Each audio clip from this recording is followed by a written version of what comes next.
Welcome to the podcast for real-life heroines. Let's embark on a journey that unveils the extraordinary stories of everyday women who redefine what it means to be a heroine or hero. Life is a tapestry of inspiration and magic, and today's episode is no exception. Here's your host, Susanna Liller.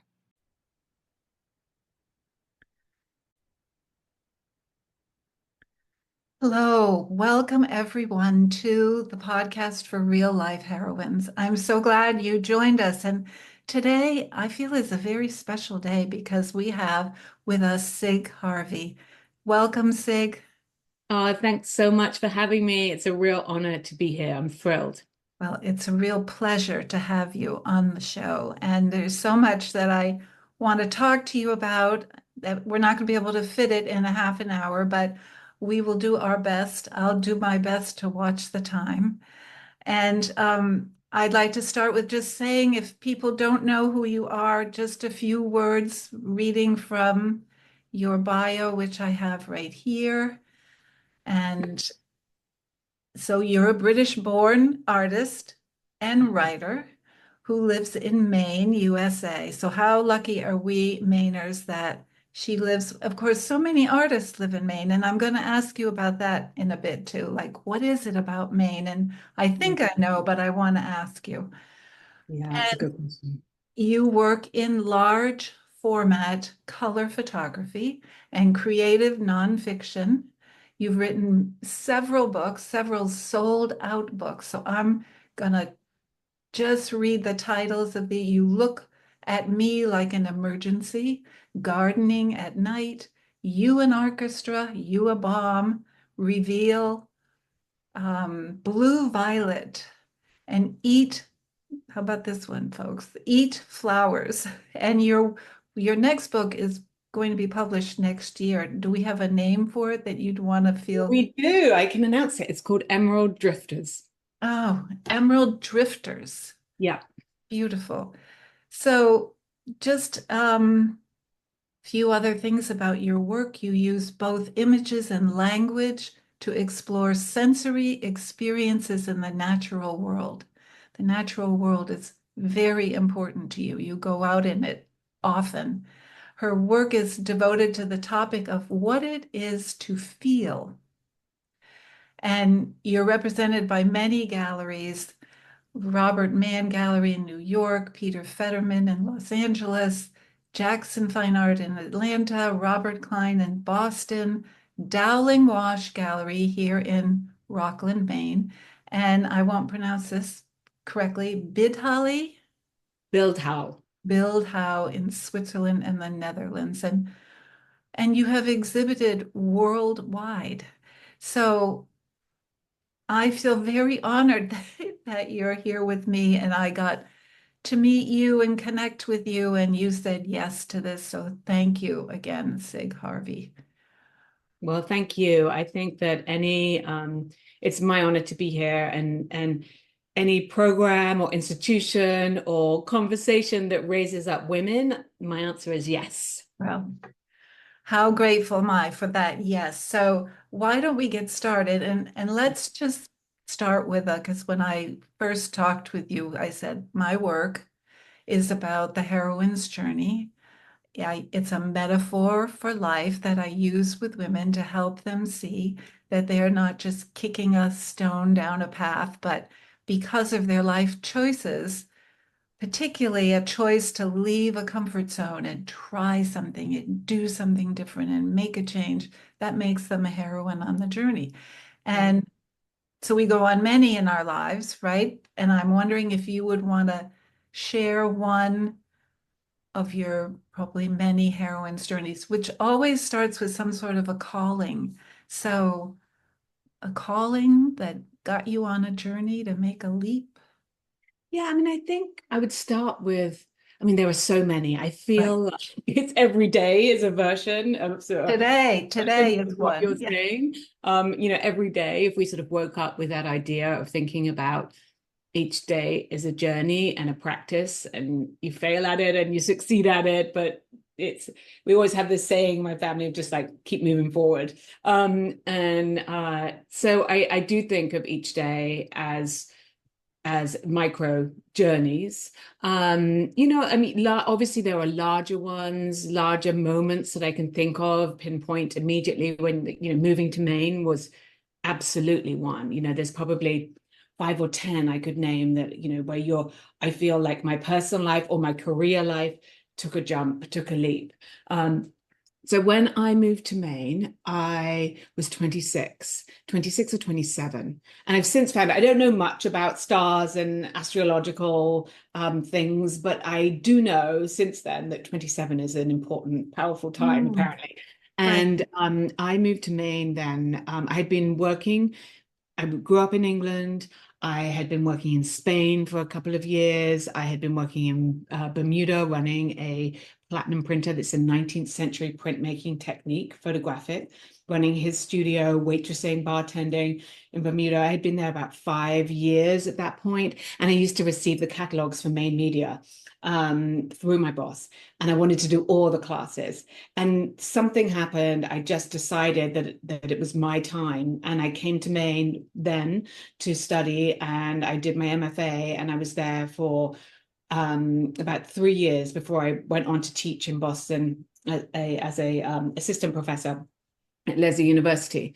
But for me, coming to Maine and making that decision and really taking that leap of faith to dedicate my life to the medium. I had worked in darkrooms at 13, so I always knew this was my medium, but to take that next step, it felt very risky at the time. It felt brave. I'd saved up all this money from waitressing, and to do my MFA, it was the best gift I'd ever given myself. Because so much of art, it feels like when we look at things on the wall, it's not taught very well in school. It feels like that language is other, but really art, everything on the walls of all our museum is this visual language, and it's about the human condition. Those paintings, those drawings, they're about love and hope and failure and fear and loss, and these are things that we all go through every single day. So for me, I think coming to Maine, I really learned that was the language of art, and that my photographs could be of things, but could be about so much bigger sort of existential questions in many ways. And then it always comes back to Maine, because I think, again, I was a professor in Boston for 9 years. And then when I had my daughter Scout in 2011, I decided that I wanted to be full-time in Maine again. And again, that felt really like a big journey, a big move to give up a job that was, those jobs are hard to get. I loved my job, but I wanted to live full-time in Maine as opposed to traveling back and forth every weekend. And so that I had a moment when I gave up my job, I was terrified, like, what have I done? But it worked out so beautifully, that leap of faith. Yeah. And that's so often the case, that we get there to that threshold of doing it and all the self-doubt and the voices in our heads. But if you do it, it changes your life. Yeah. Yeah. And so just for people listening who might not know Maine and be able to look out the window like I am right now at what it looks like, what is it about Maine that draws artists here and keeps them here like you? Well, there's such a beautiful history, isn't there, of artists living in Maine. The light, I think, is extraordinary. I mean, the November sky at 4 p.m. is something that, makes me clutch my heart. The light in summer, the way light moves through nature. I think for me, nature is such a huge part of my work, such a source of inspiration. I love going to cities to see shows and theater and to see shops and get a manicure and a pedicure. But for me, my work is always about nature. And so having that space, watching the way the seasons change, the flowers change, the fall happens, the snow falls, a snowfall in winter, a snowstorm, for me is an extraordinary time. I love them. Deep inward time to read. It's almost like you're given this extra gift of a day that it's, how do you want to spend it? So there's something very connected to me about living in Maine. Could I find that somewhere else? Maybe, but I'm just instinctively drawn here. Yeah. It's Yeah. such a part of my work. My work looked very different before I lived in Maine, and I think it would look different again if I moved elsewhere. I think I've read that you carry, or you have what you call a source book, that you make sure that what did you call it? Like a slow cooker that you put your ideas into. So you go out, I think you said you go out every day and pay attention.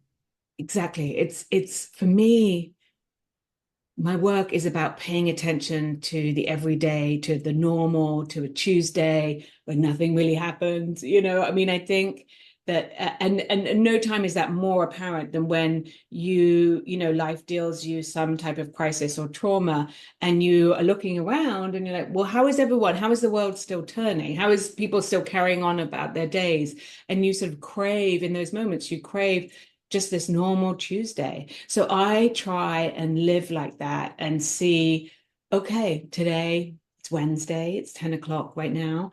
And, you know, nothing's really happening today apart from speaking to you. But what am I noticing about the world? What's rare? What feels special today? And it might be on the way to pick up my daughter from school or to drop off at hockey or walking my dog. And so these notebooks and the camera become these observational diaries. It's less about this morning I woke up, my diaries, but they're more, I saw this red leaf or the light on the water this morning. So it's this, what am I seeing that surprises me, that shocks me, that I want to remember, that I don't understand, that I love or I don't like. So they become these notations on the world of a daily life, and then I take those ideas back into my writing practice the next morning, and expand on them, or I photograph them further, so they become the start of a deeper inquiry. You must know the Mary Oliver poem, um, Pay Attention, Be Astonished, Tell About It. Absolutely. And that's what you do. Yeah, and there's also a great writer who's lesser known called May Sarton, who writes these journals of her day, rural, I think New Hampshire or Maine. And I love her work. She sort of makes observations about the smallest things. And I think if we can live, it's a reason to get up in the morning, to try and find wonder in your day. And there's enough things that are happening to us that can take that away from us, but sort of actively seeking out beauty every day, or actively seeking out something that makes you feel grateful that you've seen or experienced. I think that's a really beautiful way to live. It's wonderful, Sig. But here's another question. So I go out, usually we have a barn, we have one sheep, and I always take my cell phone with me in case there's something I want to take a photo of. And I know in my heart that I'm not seeing the way you're seeing. And I think it's a fact that photographers train their senses so that they can see and notice more than the average person. And I just wonder what you would have to say about that. How do you see what you see? Because I sure don't take pictures like you do. Well, there's a couple of things there. I would almost sort of disagree in some ways, because I feel that everyone is creative. We are born with the creative impulse. But as a culture, it's sort of many times through school or whatever, it's squashed out of us. And I want to encourage everyone to start, paying attention and to make note. Now, maybe that's not through photographs. Maybe that's through writing, maybe that's through cooking, maybe that's through embroidery, through your interior design. I mean, the list is endless. But to have some outlet to sort of pour in those concerns, and by concerns, I mean the things that you care about. So yes, maybe you don't see in the same way that I see. Who's to say? That's the most beautiful thing about sight, is that in color we don't really know. When I say the color pink, what are you thinking of? And I love that about sight, that it's actually still such a mystery. Our brains and the way we perceive things is such a mystery to us. I think that there are, this leads into a whole different thing I could talk about an hour about. There are some, some people are super seers, so they have the capacity, they have more cones in their eyes, they have that's the physics of it. They have the capacity to see more colors but there's also super tasters, super smellers. And I'm not a super taster at all, or a super smeller. In fact, my sense of smell is actually, I mean, I can smell, but I cannot name smells. I can't pass them out. I went on a wine tasting once in France and I was like, no idea, until someone said it. And then I was like, yes. So I do think there are, but you don't have to be a super anything to observe the day. And I think also there's that thing about practice. If you do it enough, art can be taught. It absolutely can be. It's not, sometimes we think of art as it's sort of shrouded in mystery and it's seen as other. And it's not. It's about the business of being human. And then the sort of 10,000 hour thing is a real thing. And that is if you commit to really understanding and learning a medium and dedicating time and energy, it will give it back. Yeah. So I know I could teach you photography in a very short period of time. Wouldn't And that be it would be fun? up to you to put the hours in to like really fine tune your voice. Yes. So this segues into just yesterday, this quote came across my desk.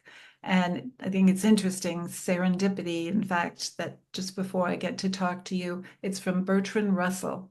And he said, "The world is full of magical things, patiently waiting for our wits to grow sharper."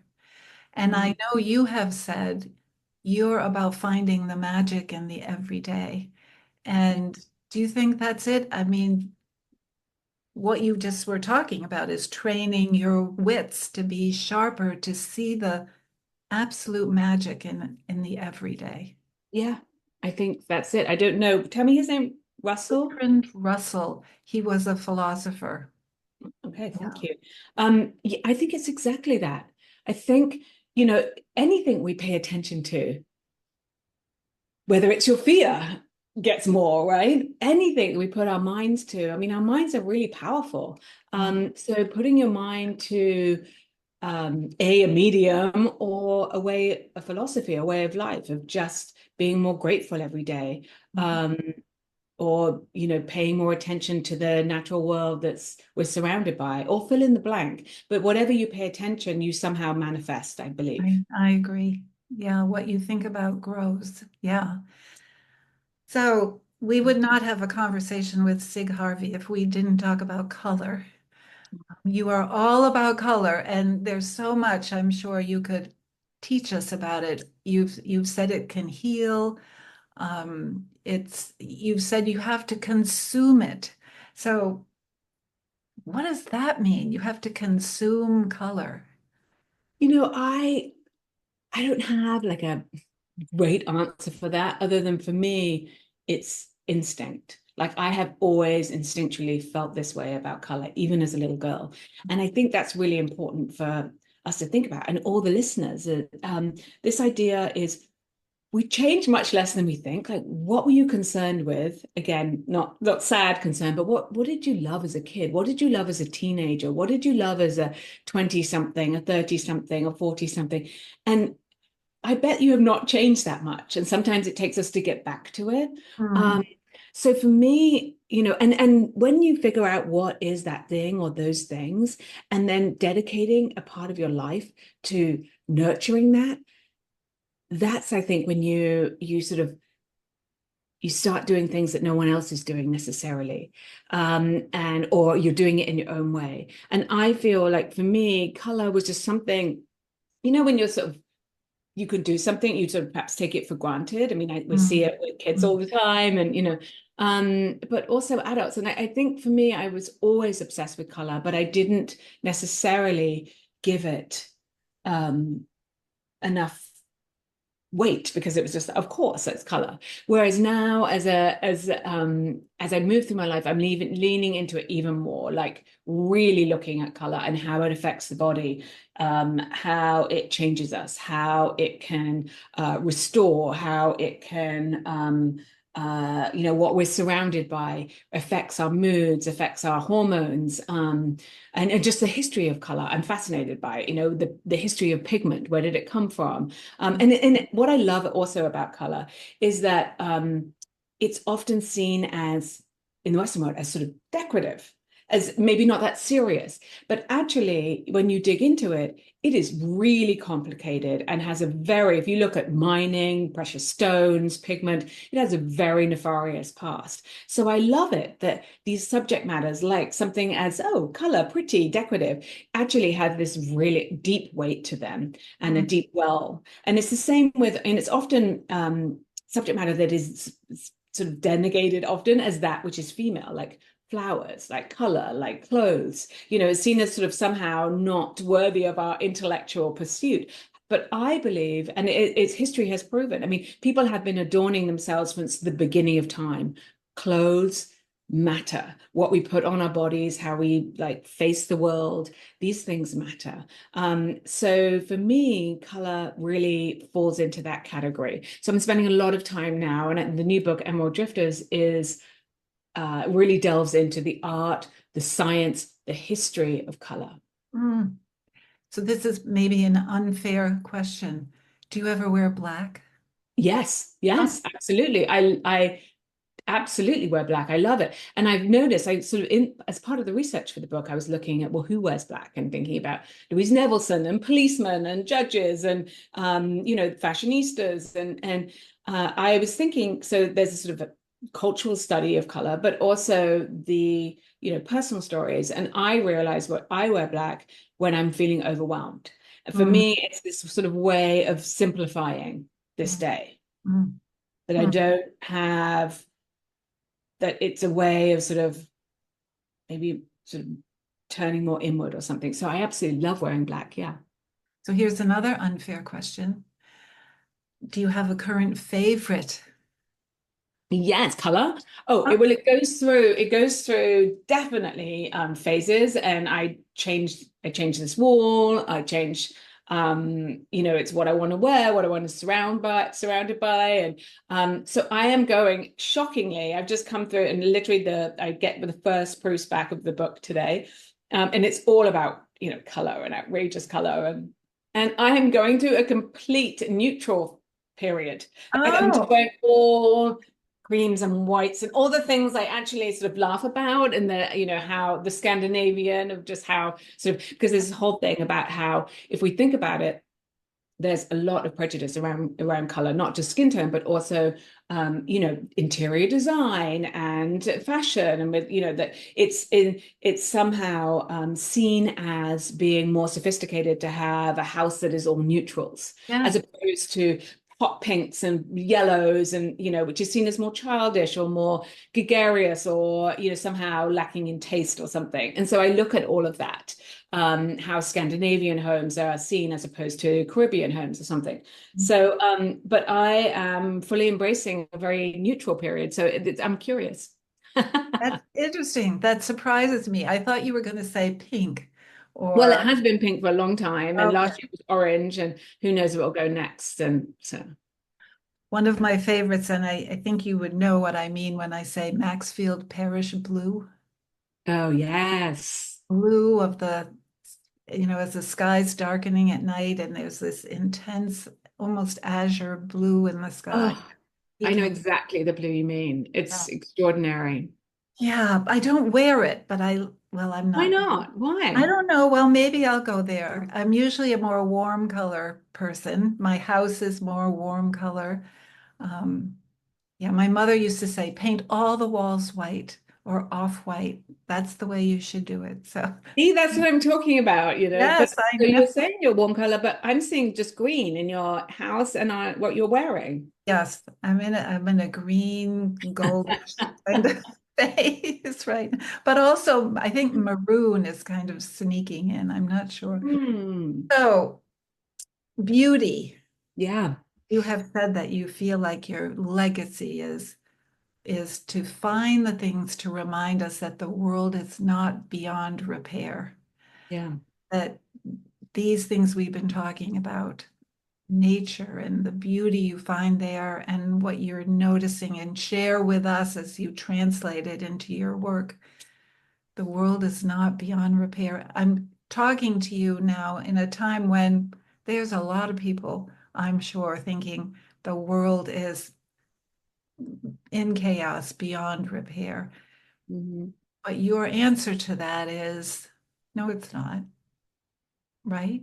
Yeah, I mean, I think that um, I'm an optimist, born optimist. And so, you know, I the world is in many ways in chaos. But I think sort of throwing your hands up and in despair and sort of turning around and going to bed or something is not the answer. For me, I know that I've seen it. Like I've seen people can be brought together to foster conversation. They might not agree on politics, but they can agree on nature. They can agree on sort of what's beautiful. And what I'm talking about beauty, sometimes it's sort of seen as a more highbrow thing, but really beauty at its most fundamental is free and accessible to all. I'm talking about beauty in the sky. I'm talking about, the moon. I'm talking about grass. And obviously, if you live in an urban area, access to nature is harder. But, the beauty that I'm interested in is it's not in a it's not in a posh item you can buy. It's in the everyday. It's in nature that's free. Like when I was working on Blue Violet, which was all about the language of flowers, I wasn't interested in these, posh blooms. I was interested in the dandelion. I was interested in the magnolia tree that grows, on the side of road. I'm interested in chicory, which is a weed. Mhm. So, that idea of taking something that is free and accessible to all in terms of beauty is something that I'm really interested in. I mean, I've seen it. I've seen people gather on the beach in Florida at sundown and clap the sun to bed. And I've seen the joy that it brings people. So I think, just like the eclipse last year, what was happening? People just coming together, united. So I think it's possible that the world can be made better and can be made because if people start talking and start seeing the similarities as opposed to the differences, Right, the world. right. And we're back to the whole topic of noticing and paying attention, all those things that you mentioned. So I guess I have to ask a final question. I can't keep you here. Wow, it's flown by that quickly. Yeah. Well, Wow. yeah. Um, so the final question is really of all of this, and I'm so glad we're doing this at a time when people are discouraged. What would you like us to remember? If there's only one thing, people listening to you, maybe it can be two things, but just what would you want to make sure that we hear from you and remember? Oh, okay. So I think instinctively, this is just coming up that to remember that everyone has a creative impulse, that you are born with it. It's your like birthright. And how can you instinctively, you probably know, everyone knows what I'm talking about. Each person has, and how can you nurture that? And it often gets pushed to the bottom of the to-do list before, even like the dishes and laundry and the kids, but to just move it up a few notches, because I believe if you have that creative channel, that outlet in your life, then everything else gets better. Your connections to people, your better, spouse, a better friend, a better. So to have that fulfillment, I think it's so important that we connect to that creative side of us and to Mm. start slowly. Sometimes it's sort of overwhelming or you don't know how to. And I think there are lots of things on resources online of workshops of just, or just starting, community classes, if you've always wanted to watercolor or you've always wanted to cook, just starting, because the thing is, we're all getting older anyway. So why not be doing the thing that you love? Because we're all going to get to that age anyway. So to start now, it's never too late. And to keep, that sort of living with that curiosity, I think it keeps the brain young and the mind interested. This is unfair. This is a follow-up question. Okay, So good. to the people out there who have the voice in their head going, I can't do that. I can't, I can't find the time. If I devoted my time to that, then who would do all the chores and the work that I had? There's so much pushback from people who are, what would you say? There is, but I would say, and that's why I work in these source books. So when I'm waiting for my daughter I pick her up every day at 3:15, there's always a 10-minute lag. I'm writing in my source book. What did I see today? We can always find a window, whether it's cutting back maybe a little bit on the show, like watching a show at night, or bringing the work to you rather than it being there. Like that's what, when you have a 5-minute window, when you're waiting for someone, there is a way, there always is a way to bring it in. And start with the source book, start noticing what you're noticing, start writing down. It can be list form. It doesn't need to be perfect prose. But making time for yourself, I think it's really important. It just has to go up higher on the list. And I think it's almost like, make art seem so highbrow. So it sort of does, it's very hard to, well, how much time will that take? Whereas I know going to the bank takes me 20 minutes. So it's like, but still carving out a bit of time each day. If you make something each day, even if it's for 5 minutes, it's really something in a year. Mm, mm. That's great. That's beautiful. I hope people listen to this and hear that message. And I thank you so very much for spending this time with us. I've loved it. And thank you for doing this. Oh, It's well, you talk about maybe you don't photograph. I love that you only have one sheep, by the way. I had questions about whether the sheep gets lonely, but this is your super connector. You're a super listener. You it got is. It is. so I love to do we're it. all doing, it's different for each of us, and that's yours. And I love to gather women and meet them. And our mutual friend Jerry, who connected us, love her. So, well, thank you again. And the way your contact information will be on the show notes, but the way for people to get a hold of you is, I would say, through your website, correct? Yeah, or through Instagram, following Instagram. I always put up, shows that are coming up, or if I'm running any workshops or any events or anything, that would be a fun way. Good. Okay. Well, thank you again. Thank Thank you. you. You're Thanks for being welcome. such a great super listener and Oh, super connector. I love it. And I thank people listening, and I hope you'll join me for my next monthly podcast. We'll see you there, and have a wonderful rest of your week. Thank you.